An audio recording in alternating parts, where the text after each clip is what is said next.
নমস্কার বন্ধুরা, Titli live YouTube চ্যানেলের আবারও একটি নতুন ভিডিওতে আপনাদের সকলকে স্বাগত জানিয়ে পাশে থাকার অনুরোধ জানিয়ে আজকের ভিডিওটি স্টার্ট করছি। বন্ধুরা, বর্তমানে শীতকাল, আর শীতকাল মানেই পা ফাটার সমস্যা আমাদের কিন্তু কম বেশি সকলেরই রয়েছে। তো বন্ধুরা, এই শীতকালে পরিবেশের আর্দ্রতা কম থাকে, তাই আমরা মুখে বা গলাতে বা হাতে ক্রিম অ্যাপ্লাই করলেও পায়ে কিন্তু কোনো রকম ময়েশ্চারাইজার ইউজ করি না। তার ফলে কি হয়, আমাদের পায়ের চামড়াটা বেশ রুক্ষ শুষ্ক ড্রাই হয়ে পড়ে, আর তার ফলেই আমাদের পাটা কিন্তু ফেটে যায়। কখনো কখনো এমনও হয় কারো কারো ক্ষেত্রে পা ফেটে রক্ত পড়ে, আর সেখান থেকে ব্যথা অনুভূতি হয়, আর আমরা হাঁটতে চলতে পারি না। যেহেতু আমাদের সারা শরীরের ভার বহন করে, তাই পায়ের যত্ন নেওয়া কিন্তু ভীষণ জরুরি। তাই বন্ধুরা, আজ আমি আপনাদের সঙ্গে শেয়ার করছি বাড়িতে বসে কোনো রকম টাকা পয়সা খরচা না করে সামান্য কিছু উপকরণের মাধ্যমে কিভাবে আমরা পায়ের যত্ন করে নিতে পারবো, আর সেই সঙ্গে পা ফাটার সমস্যা থেকে আমরা মুক্তি পেয়ে যাব। চলুন বন্ধুরা, ভিডিওটি আমি স্টার্ট করি। আপনারাও স্কিপ না করে সম্পূর্ণ ভিডিওটি দেখতে থাকুন। বন্ধুরা, এখন পা ফাটা থেকে মুক্তি পাওয়ার জন্য বা পাটাকে পরিষ্কার করার জন্য একটা ক্লিনজার বানিয়ে নিতে হবে। তাই একটা ফাঁকা পাত্র নিয়ে নিয়েছি। এবার এই যে ফাঁকা পাত্রটা নিয়েছি, তার মধ্যে দিয়ে দিচ্ছি 1 প্যাকেট শ্যাম্পু। তো বন্ধুরা, এখানে যে শ্যাম্পু আপনারা ব্যবহার করেন সেই শ্যাম্পুই 1 চামচ মতো দিয়ে দেবেন। শ্যাম্পুটা দেওয়ার পর এখানে দিয়ে দিচ্ছি খাবার সোডা। এখানে খাবার সোডার পরিমাণটাও 1 চামচ মতন রাখবেন, তাহলেই কিন্তু হয়ে যাবে। এখন শ্যাম্পু আর খাবার সোডাটাকে খুব ভালো করে মিশিয়ে নেওয়ার পর এখানে দিয়ে দিচ্ছি হাফ পাতিলেবুর রস।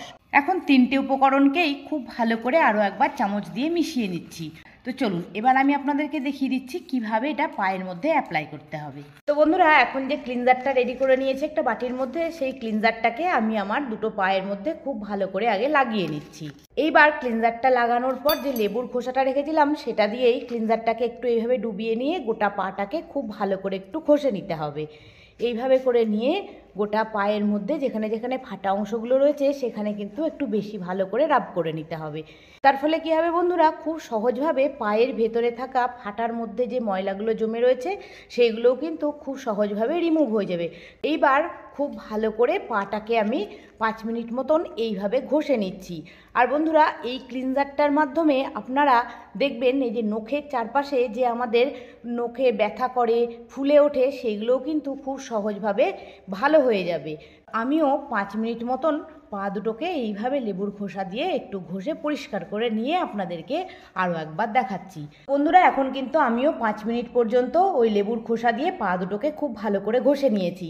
এইবার কি করতে হবে বন্ধুরা, এখানে একটা রুমালকে ভিজিয়েও নিতে পারেন, অথবা সুতির কাপড়ের টুকরোকে ভিজিয়ে নিয়ে পাটাকে খুব ভালো করে একটু মুছে নিতে হবে।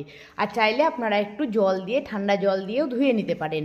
দেখুন বন্ধুরা, এখন আমি শুধুমাত্র ক্লিনজারটা অ্যাপ্লাই করার পর পা দুটোকে একটু ওই জল ভেজা কাপড়ের টুকরো দিয়ে মুছে নিয়েছি, তাতে কতটা পরিষ্কার হয়ে গিয়েছে। চলুন এবার দেখাচ্ছি সেকেন্ড স্টেপে কি করতে হবে আমাদেরকে। বন্ধুরা, সেকেন্ড স্টেপের জন্য এখানে একটা স্ক্রাবার রেডি করব। তার জন্য নিয়ে নিয়েছি এখানে আবার একটা বাটি। এবার বাটির মধ্যে দিয়ে দিচ্ছি 1 চামচ কফি পাউডার, আর সেই সঙ্গে দিয়ে দিচ্ছি 1 চামচ চিনি।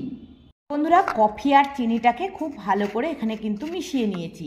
এবার এর সঙ্গে অ্যাড করছি নারকোল। এখানে 1 চামচ নারকোল তেল দিয়ে নিতে হবে। এখন নারকোল তেল, কফি আর চিনিটাকে খুব ভালো করে একটু মিশিয়ে নিতে হবে। তো বন্ধুরা, এখন নারকোল তেল, চিনি আর কফি দিয়ে আমি কিন্তু স্ক্রাবারটা রেডি করে নিয়েছি। এবার আমাদের পা দুটো যে ক্লিন করে রেখেছিলাম সেই পায়ের মধ্যে এই স্ক্রাবারটাকে একটু এইভাবে অ্যাপ্লাই করে নিতে হবে।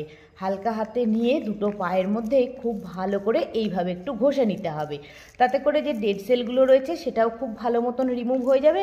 আর পা যদি ফেটে থাকে সেই ভেতরে থাকা কালো ময়লা যা কিছু আছে সব খুব ভালো মতন কিন্তু রিমুভ হয়ে যাবে। আর এইভাবে যদি এটাকে অ্যাপ্লাই করা যায়, সেই সঙ্গে দেখা যাবে পা যে রুক্ষ শুষ্ক হয়ে যায় আমাদের, সেটাও কিন্তু, যেহেতু এখানে নারকোল তেল ব্যবহার করেছি, তাই সেটাও কিন্তু অনেকখানি কমে যাবে। এখন এই স্ক্রাবারটা দিয়ে মিনিট 5 মতন ঘষে নিচ্ছি। বন্ধুরা, আমার ভিডিওগুলি যদি আপনাদের ভালো লেগে থাকে তো অবশ্যই একটু লাইক, কমেন্ট আর শেয়ার করবেন। আর যদি আমার চ্যানেলে কোনো নতুন বন্ধু এসে থাকেন তাহলে চ্যানেলটিকে সাবস্ক্রাইব করে নিয়ে পাশে থাকা বেল আইকনটিকে একটু প্রেস করে নেবেন। আর যারা আমার পুরনো বন্ধু রয়েছেন তারা এইভাবেই আমার সাথে থাকবেন, পাশে থাকবেন, সকলে খুব ভালো থাকবেন। এখন 5 মিনিট স্ক্রাবিং করে নেওয়ার পর আবারও একটা ভিজে সুতির কাপড়ের টুকরো দিয়ে হোক বা রুমালটাকে ভিজিয়ে নিয়ে এইভাবে স্ক্রাবারটাকে মুছে নিতে হবে।